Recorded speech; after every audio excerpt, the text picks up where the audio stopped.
नमस्ते, अभिवादन आपका इनोसेंट इन्वेस्टर के इस नए वीडियो में आपके लिए डिस्क्लेमर उसके बाद बात करेंगे टाटा मोटर्स की। ये वीडियो आपके लिए काफ़ी ज़्यादा ज़रूरी है अगर आप टाटा मोटर्स का स्टॉक लेना चाहते हो या लेकर रखे हो तो थोड़ा सा वेट कीजिएगा, हम आपको काफ़ी चीज़ें बताएंगे। चलिए एक चीज़ से शुरुआत करेंगे, अभी जो लेटेस्ट अपॉइंटमेंट टाटा मोटर्स ने किया है उसी से हम डिस्कशन चालू करेंगे। और सबसे पहली चीज़ जो टाटा मोटर्स का काला सच आपके सामने आएगा वो यहाँ से आएगा कि हम सब जब इनके ब्रांड की वैल्यू बाजार में जाकर पता करते हैं कि टाटा मोटर्स को आप क्यों पसंद करना चाहते हो, क्यों इनकी गाड़ियाँ लेना चाहते हो, तो मैं एक चीज़ आपसे कहता हूँ, आप 10 बंदों से पूछिए जो टाटा मोटर्स की गाड़ी जाकर खरीद रहे हैं, उनमें से 5 या 4 तो ज़रूर बोल देंगे कि भाई साहब इंडियन ब्रांड है और यहाँ पर कोई टाई अप वगैरह नहीं है इसलिए हम खरीद रहे हैं। ठीक, ये बोलते ही बोलते हैं लोग। और आपको मैं एक दूसरा अल्टरनेटिव चीज़ अभी बताऊंगा, लेकिन उससे पहले एक चीज़ आपको यहाँ बताता हूँ। टाटा मोटर्स ने इनको अपॉइंट किया है लिल मार्क लिस्टोसला। ठीक है, लिल नहीं है, ये मार्क लिस्टोसला। ठीक है, अब ये नाम ऐसा है कि हम सब आप ले नहीं पाते, मतलब विदेशी नाम है तो थोड़ा सा होता है ना, अल्लाह बल्ला होता है। खैर आगे बढ़ते हैं, बुरा न माने मार्क लिस्टोसला के फॉलोअर्स या उनको जो वो लोग एडमायर करते हैं, पसंद करते हैं, कोई मेरा मजाक उड़ाने का सेंस नहीं है। बहुत ही बेहतरीन पर्सनालिटी है वो, बहुत ही बेहतरीन उनका ट्रैक रिकॉर्ड है, इसीलिए टाटा मोटर्स ने उनको अपॉइंट किया है। अब आप सोचिए कि एक कंपनी जो हाईएस्ट सैलरी किसको दे रही है, हाईएस्ट सैलरी किसको दे रही है, एक विदेशी को। ठीक है, कम से कम कहने के लिए उसको आप as a Indian brand choose करके उसके प्रोडक्ट को यूज़ करने जाते हो, राइट। ध्यान से समझिएगा किस तरीके से आपके सामने सिचुएशन क्रिएट की जाती है और हम आप एक मतलब होता है ना ब्लाइंड फॉलोअर की तरह किसी भी प्रोडक्ट को जाकर चूज कर लेते हैं। अब एक दूसरा सेंस मैं आपको बताता हूँ, अगर आप किसी से यूजेबिलिटी और मोस्ट प्रैक्टिकल कार्स के बारे में बात करोगे तो मैं आपसे एक चीज़ कहता हूँ, टॉप थ्री में केवल मारुति आएगी। ठीक है, टॉप थ्री में अगर इंडिया में मोस्ट प्रैक्टिकल कार की बात कर रहा हूँ, ये नहीं कि प्रैक्टिकल कार का मतलब क्या होता है ये भी समझ लीजिए, तभी आप एक बिजनेस मॉडल को समझ पाओगे। हमने कार को बाई किया, पहली चीज़ तो वो वैल्यू फॉर मनी होनी चाहिए, ये हो गई प्रैक्टिकल वैल्यू। दूसरी चीज़ वो इंडियन रोड के लिए परफेक्ट होनी चाहिए, और जो तीसरी चीज़ है वो होनी चाहिए उसकी मेंटेनेंस कॉस्ट। और यहाँ पर टॉप थ्री क्या, मैं तो कहता हूँ टॉप 10 में 5 या 6 तो मारुति की ही गाड़ियाँ होंगी। ठीक है, और उसके बाद 2 या 3 तो युंडई की आ जाएंगी, उसके बाद कोई 1 या 2 टाटा मोटर्स की आती है। जबकि इतना बड़ा ब्रांड है, इतनी बड़ी वैल्यू है इनकी, तो सोचिए कुछ तो कंपनी ने फंडामेंटली गड़बड़ किया है। ठीक, मतलब रियल प्रोडक्ट इनका उस काबिल नहीं है कि लोग, हम इवन पर्सनल लेवल पे मैं इनके प्रोडक्ट्स को क्या नहीं कह सकता हूँ कि ये प्रैक्टिकल प्रोडक्ट है या नहीं है। इसमें मैं इनको वो वाला तमगा नहीं दूंगा कि नहीं भैया इनके सारे प्रोडक्ट्स बिल्कुल प्रैक्टिकल हैं। और यहाँ पर आप ये मत सोच लीजिएगा कि मैं टाटा मोटर्स की बुराई कर रहा हूँ, जी नहीं। मैं कह रहा हूँ कि एक इंडियन यूज़र चाहता क्या है, उस पर अभी तक टाटा मोटर्स खरा नहीं उतरा है, इसीलिए इनका शेयर प्राइस धूल चाट रहा था। अब कुछ चेंजेस हो रहे हैं, इलेक्ट्रॉनिक जो मोमेंटम आ रहा है इंडिया में इलेक्ट्रॉनिक व्हीकल्स का, वो जो मोमेंटम देगा वहाँ पर हो सकता है टाटा मोटर एक्सेल कर जाए, और बहुत ज़रूरी भी है क्योंकि बहुत से ऐसे शेयर होल्डर्स हैं जो लॉन्ग टर्म स्टोरी पे एक बड़ी ब्रांड के साथ जाना चाहते हैं, और उन सबको कितने बेहतरीन तरीके से टाटा मोटर्स ने डिसअपॉइंट किया है वो आप सब जानते हो। अभी थोड़ा सा इनके बारे में ये समझ लीजिए कि ये executive officer, chief executive officer यानी कि CEO and managing director of the company effective 1 जुलाई 2021। पहली चीज़, अगर मुझे आंख बंद करके इस बंदे को चूज करना हो कि टाटा मोटर्स के सीईओ बना दिए जाओगे तो मुझे कोई तकलीफ नहीं है, बहुत ही बेहतरीन बंदे हैं भाई साहब, बेहतरीन काम करते हैं, ट्रैक रिकॉर्ड बढ़िया है, टाटा मोटर्स को नई ऊंचाइयों पे लेकर जाने के लिए जिम्मेदारी दी गई है। आई होप कि ये बेटर कर पाएंगे। चलिए ये चीज़ पॉजिटिव साइड है, लेकिन जो रियलिटी है, जो काला सच है, वो मैंने आपके सामने रखा कि इंडियन ब्रांड होने के बावजूद हाईएस्ट सैलरी किसको देंगे, एक विदेशी को। तो आपको इस गलत फहमी में रहकर कभी डिसीजन नहीं लेना चाहिए कि मैं कोई इंडियन ब्रांड चूज कर रहा हूँ तो वो इंडियन, मतलब उसके अंदर जो प्रोडक्ट होगा, जैसे कि अभी माइक्रोमैक्स का थोड़ा सा हुआ चल रहा है कि हाँ मैं ये लूँगा ये लूँगा, तो ठीक है आप अंदर चाइनीज़ प्रोडक्ट डाल के कह दो भैया हम इंडियन है, तो वही चीज़ यहाँ पर भी हो रही है। खैर ना मैं माइक्रोमैक्स के खिलाफ हूँ, इंडियन ब्रांड है, अच्छा काम करना चाहिए, टाटा मोटर्स के भी बिल्कुल खिलाफ नहीं हूँ। रियलिटी को आपको समझा रहा हूँ कि आपको डिसीजन किस बेस पे लेना चाहिए। मोस्ट प्रैक्टिकल गाड़ियाँ कौन सी होती हैं वो आपको पता है, चाहे आप 5 लाख की गाड़ी लो या 25 लाख की लो, वहाँ पर हर जगह कौन बेटर कर रहा है आपको पता है। नीचे के लेवल पे मारुति बढ़िया कर रही है, अपर लेवल्स पे टोयोटा बढ़िया कर रही हैं, या फिर होंडा वगैरह बढ़िया कर रही हैं। अब थोड़ा सा आगे बढ़ते हैं, इनके बारे में थोड़ा सा जानते हैं। मैं आपको कार खरीदने वाली गाइड बता दिया। अभी टाटा मोटर्स क्या कह रहे हैं, मतलब मैनेजमेंट क्या कह रहा है, वो कह रहे हैं कि mark is an experienced automotive business leader with deep knowledge and expertise in commercial vehicles over his illustrious career and has extensive operational experience in India। ये अच्छी चीज़ है कि इनको इंडिया में काम करने का बहुत तगड़ा तजुर्बा प्राप्त है। ये पहले भी कुछ अच्छी जगहों पे इंडिया में ही काम कर चुके हैं, इसीलिए मैंने कहा कि ये भी बंदा बढ़िया है। टाटा मोटर्स के लिए अच्छे हाथों में टाटा मोटर्स की कमान दी जा रही है, राइट। अब एज यूजुअल वही बात कही जाएगी कि टाटा मोटर्स के बिजनेस को नई हाइट्स पे लेकर जाएंगे ये भाई साहब, मार्क भाई साहब। मुझे एग्जैक्टली नाम नहीं प्रोनाउंस हो रहा था, तो आप बताइएगा आप प्रोनाउंस कर पाते हो या नहीं। खैर आगे बढ़ते हैं, अभी वापस चार्ट पर आते हैं। चार्ट पर क्यों आया हूँ, कुछ समझाने के लिए, और आपके सामने मैंने मंथली चार्ट लगाया हुआ है। अगर आप पिछले 6 से 8 महीने का मंथली चार्ट देखोगे, टाटा मोटर्स का कमाल है, ड्रीम रन है। ऐसा रन तो हमने देखा ही नहीं है। और एक चीज़ होती है, आपको ट्रैप मैं बता देता हूँ, ऐसा रन अभी रिसेंट डेज में, मतलब 2-3 सालों में हमने टाटा मोटर्स में नहीं देखा, लेकिन उससे पहले देखा था। ये देखा था आपने, और यहाँ पर क्या हवा बनाया गया था आपको पता है। मैं कभी और इस हवे को डिस्कस करूँगा आपसे, लेकिन अभी सोचिए कि बिल्कुल वही टाइप का यहाँ पर मोमेंटम आ रहा है। लेकिन यहाँ पर ये सस्टेन कर जाएगा। क्यों कर जाएगा? क्योंकि इंडिया में काफ़ी ज़्यादा फोकस रूरल डिमांड पे हो रहा है। और दूसरी चीज़, रूरल प्रोडक्ट्स अगर ये लेकर आते हैं, प्रैक्टिकल गाड़ियाँ ये लॉन्च करते हैं आने वाले समय में बिलो 6 लाख 5 लाख के अंडर में, ठीक है, और विथ CNG अगर ये आते हैं, वो इनके लिए बेटर हो जाएगा। और देखो, हर कोई अभी इलेक्ट्रॉनिक व्हीकल्स पे नहीं शिफ्ट कर सकता। और अगर टाटा मोटर्स को ग्रो करना है, जैसे कि महिंद्रा ग्रो की, महिंद्रा की बोलेरो एंड स्कॉर्पियो कितनी फेमस ब्रांड बन गई। और रूरल डिमांड मतलब होता है ना कि उसका सीधा एडवांटेज महिंद्रा को होता है। स्टॉक देख लीजिए कैसे रन कर जाता है। खैर वो डिस्कशन का मुद्दा नहीं है। मैंने कहा कि अगर इनको एक्सेल करना है तो इनको इस पर फोकस ही करना पड़ेगा। हम गांव-गांव में बिजली लगाकर चार्ज नहीं करेंगे गाड़ियां, और ये गाड़ियां अभी प्रैक्टिकल नहीं है, खर्चे बहुत बढ़ जाएंगे। कंपनी को हर जगह डीलिंग करनी होगी, हर जगह से अच्छी सी सिचुएशन अपनी संभालनी होगी। वापस आते हैं चार्ट पर, मैं आपको कुछ बता रहा था। चार्ट देखिएगा, यहाँ पर एक होता है ना, हाइप क्रिएट की गई एग्जिट दिलाने के लिए, क्योंकि पिछले लेवल पे लोग फंस चुके थे। बहुत सारी चीज़ें हुई, टाटा मोटर्स को लेकर डेवलपमेंट्स हुए। स्टॉक का प्राइस मैं आपको दिखाना चाहूँगा। यहाँ पर देखिएगा, 1 जनवरी 2015, मैं पिछले 5 साल का डिस्कशन करूँगा और इनको कंपेयर करूँगा मारुति से। आप देख लीजिए, स्टॉक का प्राइस 500 से 600 के आसपास था, राइट। अभी वही प्राइस 2020 में 500-600 वाला टाटा मोटर्स हमको कितने में मिल रहा है? 100 रुपये से भी नीचे। मतलब क्या हो गया, क्या से क्या हो गया, ये आप इस सच्चाई को जानते हो।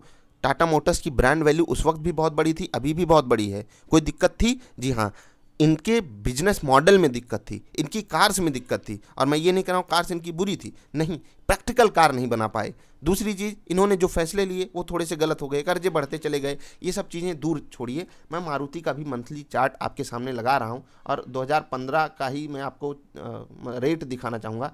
2015, जी हाँ, ये है 2015 का रेट, ये है 1 जनवरी 2015। देख लीजिए, 3000 की मारुति, मैं हाई रेट नहीं कंपेयर कर रहा हूँ, अभी 7500, मतलब मैं कह रहा हूँ कि क्लोज टू डबल हो गई। यानी कि 3500 वाली मारुति का प्राइस 5 साल में 7000 हो जाता है, ठीक है। ये 2x हो जाती है। क्यों? क्योंकि मारुति प्रैक्टिकल गाड़ियाँ बनाती है, लोगों को भरोसा है। अब आप कहोगे मारुति के साथ सुजुकी का नाम जुड़ा है, ठीक है, तो ये विदेशी ब्रांड हो गई, या फिर इनके इंजन विदेशी होते हैं, तो ये सब हम कहने के हकदार नहीं है। ये सब जिम्मेदारी सरकार की है। देखो, सरकार ये भी हमसे डायरेक्टली नहीं कर सकती कि आप विदेशी ब्रांड्स को मतलब बाहर फेंक दो। लेकिन एक चीज़ सोचिए, हमको अगर कोई company value for money product दे रही है तो हम उसकी तरफ क्यों नहीं जाएंगे? क्योंकि हम एक एवरेज अर्निंग कंट्री हैं, और हमारे यहाँ सबसे बड़ी चीज़ इनकम की होती है। हम सबसे पहले गाड़ी खरीदने जाएंगे, हम यही पूछते हैं, भाई साहब कितना देती है, ठीक है। दूसरी चीज़ पूछेंगे, भाई साहब मेंटेनेंस कॉस्ट कितनी लगेगी, सर्विस कॉस्ट कितनी लगेगी, पार्ट्स तो नहीं महंगे हैं इसके। अगर टाटा मोटर्स को ये सब चीज़ें नहीं समझ में आती हैं तो यकीन मानिए वो इंडिया के बारे में नहीं सोच रहे हैं। उनका लेवल ऑफ थिंकिंग उनकी अलग ही है। आप बताइएगा, आप इस चीज़ से एग्री करते हो या नहीं। मैंने आपसे जो चीज़ें बताई ये मेरा पर्सनल ओपिनियन है, और मैंने आपको बताया कि अगर आपके प्रोडक्ट्स अच्छे होंगे, अगर आप अच्छा प्रोडक्ट हमको बनाकर दे रहे हो, तो फिर MD एंड CEO कौन है उससे कोई फ़र्क नहीं पड़ता है। MRF का मैनेजमेंट कभी बाहर आकर बात नहीं करता है, ठीक है, हम आपसे बात नहीं करता है, लेकिन इतना बेहतरीन हमको काम करके देता है, हमको फ़र्क ही नहीं पड़ता कौन है MRF का MD एंड CEO। प्रोडक्ट लाजवाब बनाकर देखिए, प्रोडक्ट बाजार में जो बनाकर उतारिए वो लाजवाब होने चाहिए, वैल्यू फॉर मनी होनी चाहिए, और एक बार के लिए आपको बंदे प्रीमियम भी देंगे, ठीक है। किस चीज़ पे देंगे? जैसे MRF अपने नाम का प्रीमियम लेता है, वही टायर वही सारी चीज़ें देगा, 100 रुपये ज़्यादा ले लेगा, इवन 2000 के टायर में। और ये 5% की जो मार्जिन है ना, यही एमआरएफ को अलग बना देती है, यही हीरो मोटोकॉर्प को अलग बना देती है, यही चीज़ मारुति को अलग बना देती है टाटा मोटर्स से। भविष्य सुनहरा है, नो डाउट। टाटा मोटर्स को अभी भविष्य पे काम करना है। मैंने आपके सामने एक प्रीवियस पॉइंट ऑफ व्यू रखा कि पीछे टाटा मोटर्स ने कैसा परफॉर्म किया है। जो नई अपॉइंटमेंट हुई है वहाँ पर हमको देशभक्ति वाला एंगल बिल्कुल अलग रखना है, देश से प्रेम करना है। तो अपने देश में एजुकेशन बढ़ाइए, लोगों को उस काबिल बनाइए कि वो अपना डिसीजन खुद से ले सकें। उसी में मैं आपकी मदद करने की कोशिश करता हूँ। आप भी अपने आसपास फाइनेंशियल लिटरेसी को बढ़ावा देते रहिए, लोगों को सही चीज़ें बताइए। जैसे कि वो अगर गाड़ी खरीदने जा रहे हैं तो ये ना सोचें कि भाई साहब हम अगर विदेशी कंपनी की गाड़ी खरीद लेंगे तो दिक्कत हो जाएगी, हमारी कंपनी नहीं ग्रो करेगी हमारे देश की। भाई आपकी के देश में वो कंपनी अगर बेच रही है गाड़ी तो बहुत सारे उसको लाइसेंसेस लेने पड़े होंगे, जॉब देनी पड़ी होगी, पैसे खर्च करने पड़ते हैं। इंडिया में बहुत सारी चीज़ें होती हैं कि कॉर्पोरेट अगर कुछ पैसा कमाता है उसका कुछ परसेंटेज इंडिया में ही खर्च करना पड़ता है। ये सब चीज़ें आपको एक एंगल पे सोचनी चाहिए। नो डाउट कि अगर हम विदेशी ब्रांड्स के ही प्रोडक्ट्स को लेते रहेंगे या फिर ऐसा ही करते रहेंगे तो वो ग्रो कर जाएंगे, इसमें कोई संदेह है ही नहीं कि हम जिसका भी प्रोडक्ट यूज करेंगे वो कंपनी आगे जाएगी। लेकिन दूसरा जो पहलू आता है ना वो सरकार का आता है। हमारी कमाई उतनी नहीं है कि हम एक बहुत तगड़ा प्रीमियम देकर अपने ही देश की कंट्री के प्रोडक्ट्स को चूज कर सकें। आई होप आप बात से उससे एग्री करोगे। टाटा मोटर्स, अब वापस चार्ट पर आपको कुछ बातें बतानी है। 325 अभी रेट चल रहा, राइट। 525 इनका रेट था 2015 में। यानी कि अगर टाटा मोटर्स उस समय के बिजनेस मॉडल को भी मतलब उस समय के बिजनेस के बराबर भी अपने बिजनेसेस को ग्रो कर पाती है तो 525 तो बड़े आराम से टारगेट है, जो कुछ लोग दे भी रहे हैं। ये एक पॉजिटिव पहलू है, राइट। लेकिन दूसरा नेगेटिव पहलू क्या है कि कुछ लोग ऐसे भी हैं जिनको पता है कि टाटा मोटर्स को आने वाले समय में बड़े खर्चे करने पड़ेंगे। जो इनका डेट रिडक्शन वाला फॉर्मूला है वो अभी मतलब प्रैक्टिकल नहीं है। देख लीजिए, डेट रिडक्शन भी अभी जिस हिसाब से इन्होंने बोला है कि हम 3 साल में ख़त्म कर देंगे, वो भी अभी उतना प्रैक्टिकल है नहीं। कंपनी पे कर्जा है, कितना पैसा कंपनी को वहाँ पर खर्चा करना पड़ रहा है, ये सब चीज़ें भी हमको देखनी पड़ेंगी अगर हम टाटा मोटर्स को लॉन्ग टर्म के लिए अपने पोर्टफोलियो में डालना चाहते हैं। अभी आपसे मैं फाइनल कंक्लूजन आपको दूंगा, उससे पहले एक सवाल पूछूंगा कि आप जब बाज़ार में जाओगे, ठीक है, आप जब बाज़ार में जाओगे टाटा चूज़ करोगे या मारुति, ये आपके किस चीज़ पे डिपेंड करेगा। वहाँ पर आपकी देशभक्ति काम आएगी या आपके प्रोडक्ट का प्रैक्टिकल होना।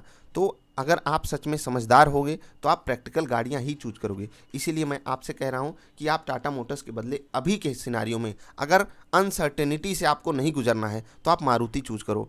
अब आप लोगों में से बहुत से लोग आकर कहेंगे कि आप एक महंगा स्टॉक क्यों बता रहे हो। तो भाई ये महंगा आपको यहाँ पर देखने के लिए हो सकता है कि 7,500 है, लेकिन मैंने आपको एक चीज़ समझाई हुई है किस तरीके से एक लड्डू छोटा बड़ा होता है, वो आपको पता होनी चाहिए। आई होप वो वीडियो आपने देखी होगी। और रही बात दूसरी, एक स्टॉक को प्रीमियम कब मिलता है, जब उसके प्रोडक्ट्स अच्छे हों और स्टॉक्स प्रीमियम पे चलते ही रह जाते हैं। बहुत से अच्छे एग्जांपल्स हैं, वो भी मैं आपको दिखा सकता हूँ। बाय द वे, मेरा किसी की भावनाओं को ठेस पहुँचाने का कोई इरादा नहीं था।